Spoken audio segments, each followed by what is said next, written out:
Good morning to one and all. Today's topic is evaluation. You might have heard of this term very often in your daily life. Evaluate this, evaluate that. But what is evaluation? Let's see in detail. The specific learning objectives of today's session are at the end of this session, one should be able to enumerate a minimum of three different types of evaluation, enlist a minimum of two key points in formative and summative evaluation. These are the contents. We'll be dealing with introduction, the definition of evaluation, types of evaluation, the summary, conclusion, references. Coming to the introduction. So what is evaluation? It's defined as collection and analysis of information to determine the program performance. So we have a program in place. We need to assess its performance. To assess the performance, what we do, we collect and analyze the information. So that entire process is called evaluation, collection and analysis of information to determine program performance. And evaluation is mostly concerned with final outcomes and the factors associated with it. You can see an example of evaluation in this slide. It has been graded at outstanding, excellent, very good, average, below average. This is a grading of evaluation. They have evaluated and it has put at outstanding. Public health industry, you come across a lot of definitions, and definitions are mandatory because it tells us what exactly the term is. So like similar to many other definitions, we also have a definition for evaluation, and that is also put forth by WHO. WHO expert committee says that evaluation measures the degree to which objectives and targets are fulfilled and the quality of results obtained. So WHO expert committee defines evaluation as measures the degree to which objectives and targets are fulfilled and quality of results obtained. Now let's see the different types of evaluation.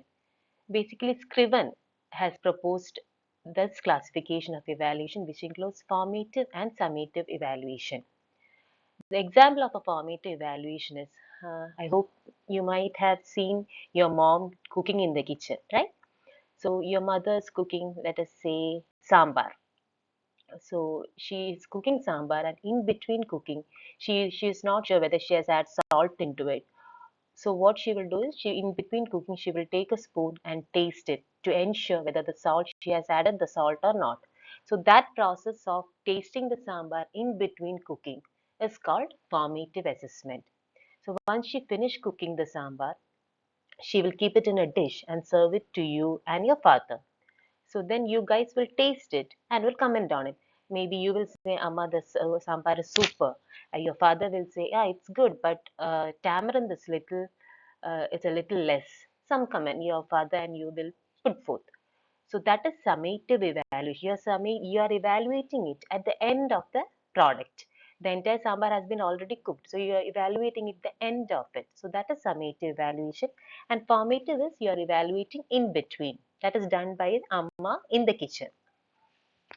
Other different types of evaluation, which another classification on the type of evaluation is put forth by Donabedian, which include the structure evaluation, the process evaluation, and the outcome evaluation. So what do you mean by structure evaluation? So basically, we are about to um, plan a music program.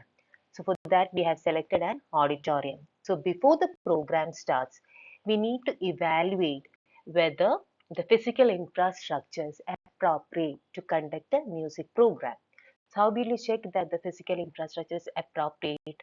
We will have to check whether the walls are soundproof, whether the mic is proper, whether the orchestra, everything has having proper mics and all the things are proper, whether there are sufficient chairs for audience to sit, whether there are VIP chairs, and all those things you have to see. So that is basically structure evaluation, evaluating the infrastructure. Now, what is process evaluation? Process evaluation is nothing but assessing the program while it is in operation. So the program is being conducted. In between, you will go and see whether it is happening in accordance with the plan. That is process evaluation. And outcome evaluation is what happens at the end of the program. So there are many other different types of evaluation which include relevance evaluation, process evaluation, effectiveness evaluation, impact evaluation and efficiency evaluation. So all these evaluation will either come under structure, process or outcome. So the most common type of classification followed on evaluation is the Donabedian classification of structure, process, outcome. So let's do a small recap. Till now, what have we dealt with? First, we introduced evaluation. Evaluation is nothing but collection and analysis of information that determine the performance of a program. So then we dealt with the WHO expert committee definition of evaluation. Then we came across different types of evaluation. Basically, we dealt with two different classification of evaluation. One is a classification given by Scriven, that is formative and summative evaluation, and the other classification is given by Donabedian, which is a structure, process and outcome evaluation.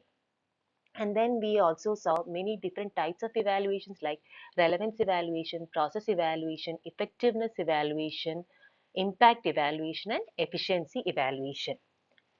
So this is a brief introduction to the types of evaluation. Now let's see each evaluation in detail. First is the formative evaluation. So what is formative evaluation? It is the internal evaluation of a program. So it aids in development of program in its early phase.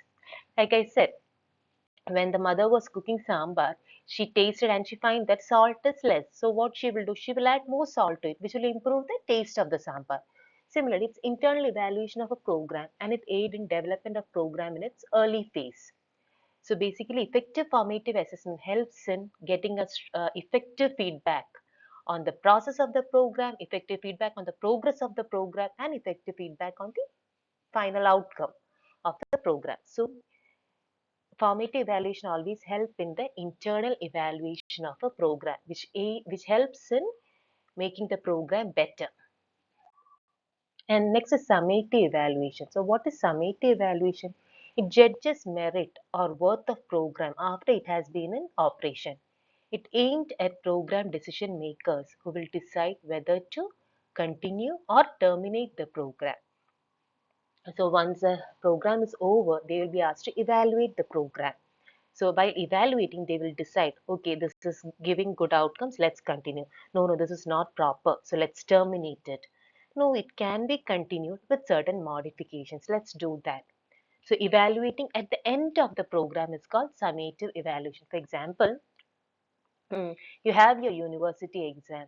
A university exam for third year is conducted at the end of the third year. So that is summative evaluation. The evaluating a university exam is summative evaluation because the entire third year syllabus is being evaluated through a theory exam. Whereas the internal assessment and the model exam, that's first internal, second internal, third internal, or the model exam, all these internal exams are formative evaluation. So that is the difference between formative and summative. So formative is the internal evaluation of the program and it is a type of process evaluation, whereas summative evaluation is done at the end of the program. It's a type of outcome evaluation. That is assessment for learning. So in formative evaluation, if we find any loopholes, we can modify it in the next stage. So this is the learning curve is increasing. So assessment for learning is formative evaluation and assessment of learning is summative evaluation. Now let's see what is relevance evaluation. The term is very clear. Relevance, relevant, determines whether the program is targeting its efforts at the individuals in need. It always depends on the individual's needs, individual's felt needs, whether we are evaluating something which is based on the individual need, whether the program that has been implemented will simplify their lives or will brighten their lives, will it add something to their quality of life, does it make them happy. So what is the aim of the program, whether it will be assessed or whether it has been already implemented. So that is called relevance evaluation, whether the program is relevant to meet the individuals in need. Next is process evaluation. So process evaluation sees the extent to which the program implementation complies with the program plan. It's a part of management process. It may recommend to terminate the project, reorganize the project or proceed as it is. So process evaluation, as I said earlier, it's a type of formative evaluation. It will be done, evaluated to see whether the program implementation complies with the program plan. So if it complies with the program plan, well and good, let's continue. If there are some loopholes and it is not in accordance with the program plan, we have to reorganize it. And if it is totally not compliant with the program plan, we will have to terminate the entire program. So that is process evaluation. The process evaluation and formative evaluation is, you can say that formative evaluation is also a subtype of process evaluation. It's like that. How closely did the implementation match the plan? What types of deviation from the plan occurred? What led to the deviation? Who provided that services to whom, in what context, and at what cost? What impact did the deviate have on the intervention and evaluation? So all these things will be assessed in process evaluation. So effectiveness evaluation is nothing but whether the program is effective. So how will you determine whether the program is effective? Whether it has met the objectives of the program. And what is efficiency evaluation? It relates the results obtained from a specific program to the resources expended to maintain the program. The program may be effective, but it will not be efficient, which means that they might have used a lot many resources than which is actually needed for the implementation of the program. So which is not proper. So an effective program usually means attaining the objective with the minimum resources in a very conservative way. Minimum resources means minimum manpower, minimum materials, and at minimum cost. So only if all these three things, manpower, cost, and materials, are minimum or are efficiently utilized, we say that efficiency evaluation is good. So efficiency evaluation basically deals with evaluating the manpower, the materials, and the budget occurred on the cost. Evaluating all these three things and whether it's happening in accordance with the program objectives. So that is efficiency evaluation. So efficiency, when you think of efficiency, the word that has to come to your mind is resources, and the resources mainly include manpower, material, money. So what is impact evaluation?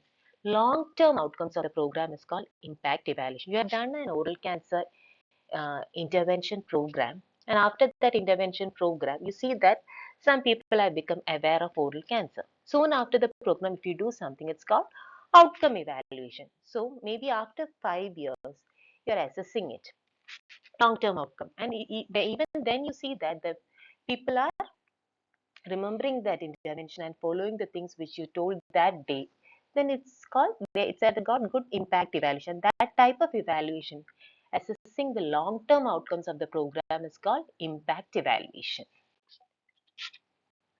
So till now we dealt with so main things to be remembered is the difference between effectiveness and efficiency and impact and outcome. Now let's see the steps in evaluation. The steps in evaluation mainly include determine what is to be evaluated, establish the standards and criteria, plan the methodology to be applied, gather information, analyze the results, take action, re-evaluate. So first is evaluation, determine what is to be evaluated. So whether we have to evaluate the structure, whether we have to evaluate the process, or whether we have to evaluate the outcome. Next is establishing certain standards and criteria. For example, if it is structural criteria, we will say that the criteria will be physical facilities and equipment. So physical facilities should be of this quality, it should be of high quality. That is a criteria. So process criteria, it can be like this. Every school going child should receive dental checkup in every 6 months. And then we can also put some outcome criteria. So we will be establishing standards and criteria under each type of evaluation. And finally, we can plan the methodology to be applied, and we can gather the information and the analysis of results, and then we will take action and we will re-evaluate it if required. So evaluation is always an ongoing process aimed mainly at rendering the program more effective. So it won't stop. Once you evaluate, it doesn't mean that it's over. You will have to re-evaluate it. So that's about evaluation. So in conclusion, we can say that a successful plan is one which keeps in mind its objectives and goals which have been carefully chosen, efficiently utilizing the resources, having in mind a set of alternative strategies and an inbuilt evaluating system reaching its destination successfully. So these are your evaluation questions. If you have time or if you listen to this lecture, you can send me answers of this. You can either put it in the comment section or you can send to me directly. So these are the few questions. Yeah, these are the books for primary reading and these are for secondary reading. Thank you.